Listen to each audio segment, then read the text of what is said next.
Australia is now on the brink of a bold, controversial move, seeking to forcibly reclaim control of the strategically critical Darwin Port from China, a port secured under a 99-year lease. However, this dramatic action will come with a staggering price tag, a potential compensation of over $3 billion US.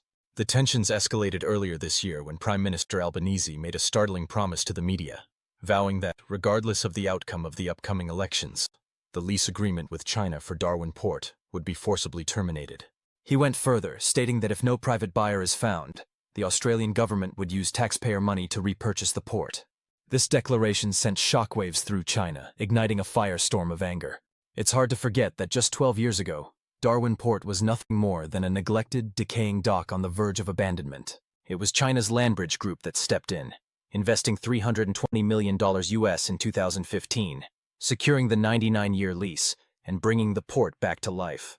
The Australian government, and indeed the world, recognized the legal validity of the lease, which paved the way for significant investments. Over the past decade, Landbridge Group has poured over $1 billion Australian dollars into modernizing the port, creating over 2,000 local jobs in the process. Now, if Australia moves forward with breaking the contract, it will be forced to compensate China for its initial investment and the projected returns, an amount that could easily surpass $3 billion US. But why would Australia suddenly want to rip up this legally binding agreement and take back control of Darwin Port?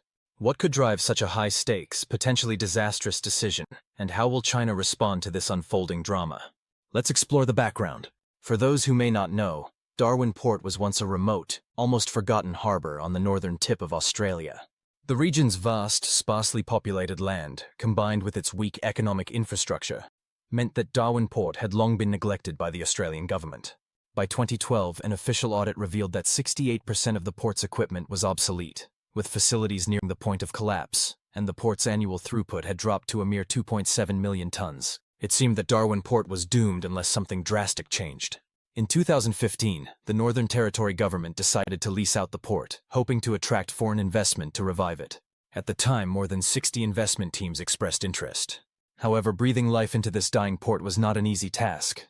Every aspect of the port needed an overhaul, from the roads and shoreline infrastructure to the storage systems and cranes.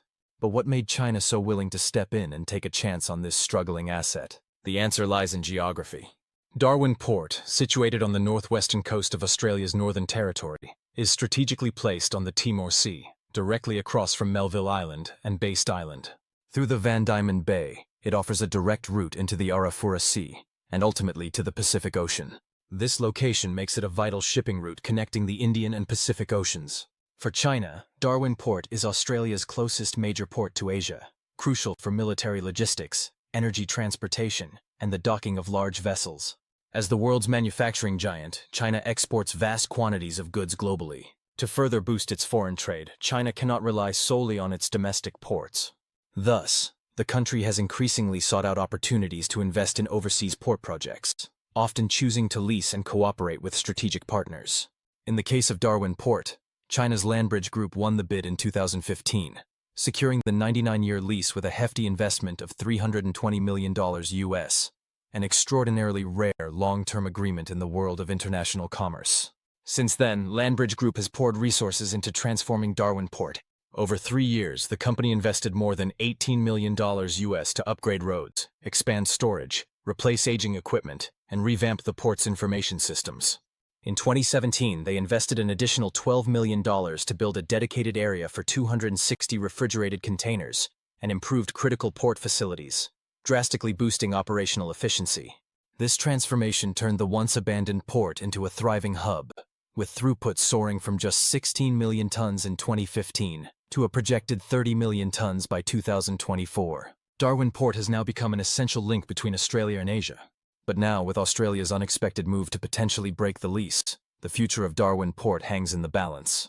The stakes have never been higher, and the question remains: how will China respond to this unprecedented challenge, and what will the fallout mean for both nations? The story of Darwin Port takes an unexpected and dramatic turn in 2024. Despite facing a staggering book net loss of approximately 120 million Australian dollars due to global economic fluctuations, the port's performance paints a more hopeful picture. The throughput surged by an impressive 8%, breaking records by surpassing 35 million tons, a clear testament to its resilience. Even more striking, the port contributed a staggering 1.2 billion Australian dollars in taxes to the Northern Territory, accounting for a whopping 17% of its fiscal revenue. Darwin Port may not have turned a profit, but it undeniably became an indispensable pillar of the local economy, driving employment, logistics, and financial systems. However, just when everything seemed to be on the up, a storm loomed. Despite the port's apparent success, the Australian government moved to forcibly reclaim its control, setting the stage for an explosive political battle. The timing was no coincidence. The push to revoke the 99-year lease agreement with Chinese companies that operated the port had been building for years. It all started in 2018, when the winds of political change began to blow. As Scott Morrison assumed power, he adopted a hardline stance, collaborating with Western policies to suppress Chinese influence. By 2020, Sino-Australian relations had reached their lowest point. Diplomatic tensions soared, particularly after China suspended imports of Australian coal. This fragile diplomatic climate opened the door for Morrison's government to revisit the lease agreement. National security concerns were raised, fueling a cascade of rumors and threats about reclaiming the port. Though the issue simmered for years, it flared up again with the 2022 election. With the election of Anthony Albanese, hopes of easing tensions with China briefly emerged. In his early months, Albanese prioritized restoring trade relations, and the review of the Darwin Port lease was put on ice. But just when it seemed the matter had quieted down, a shocking announcement rocked the nation. In April 2025, Albanese's government suddenly announced its intent to seize the port. The reasoning? National security concerns once more. The Australian government claimed that Darwin Port was a strategic asset, and it should be under the firm control of the Australian government. But this wasn't a sudden decision. For over a year, the government had been maneuvering, assessing finances, and scrutinizing security concerns, all with one goal in mind: to find a legal pretext to wrest control of the port from the Chinese companies. Yet Albanese's timing raised eyebrows. With the May 2025 federal election fast approaching and the polls showing a razor-thin margin between his Labour Party and the Liberal opposition, the port became a political tool. In a bid to rally Conservative voters, the Labour government staked a hardline stance on national security, choosing Darwin Port as a rallying cry. This stark shift underscored the political nature of the decision. Whether or not the port was operating efficiently, or who had invested in it, no longer seemed to matter. However, lurking beneath the surface was a strategic dilemma that could have far-reaching consequences. Darwin Port sits a mere 15 kilometers away from the Marine Corps base in the region, a crucial outpost for the U.S. military in the South Pacific. The base hosts a fleet of B-1B bombers, integral to the United States' deterrence strategy against China. In a 2024 Indo-Pacific report, the U.S. Pentagon explicitly named Darwin Port as a key supply node, underscoring its military significance. Moreover, the U.S. offered Australia a staggering $300 million for military infrastructure development, on the condition that Australia reclaim control of the port. The stakes were becoming clear. Yet Landbridge Group, a private company with no military ties, found itself caught in the crossfire. When a commercial agreement becomes politicized, it's often the company that suffers. But what kind of cost would Australia face if it chose to terminate the lease? The financial repercussions could be staggering. The company had already invested over $1 billion Australian dollars in upgrading the port. A unilateral termination could force Australia to compensate China for both its initial investment and the future earnings stipulated in the contract, potentially costing as much as $3 billion US. Beyond the financial cost, the local economy could face a catastrophic blow. The Northern Territory's GDP could shrink by an alarming 1.2%, a devastating hit to an already vulnerable region. The legal ramifications were equally troubling.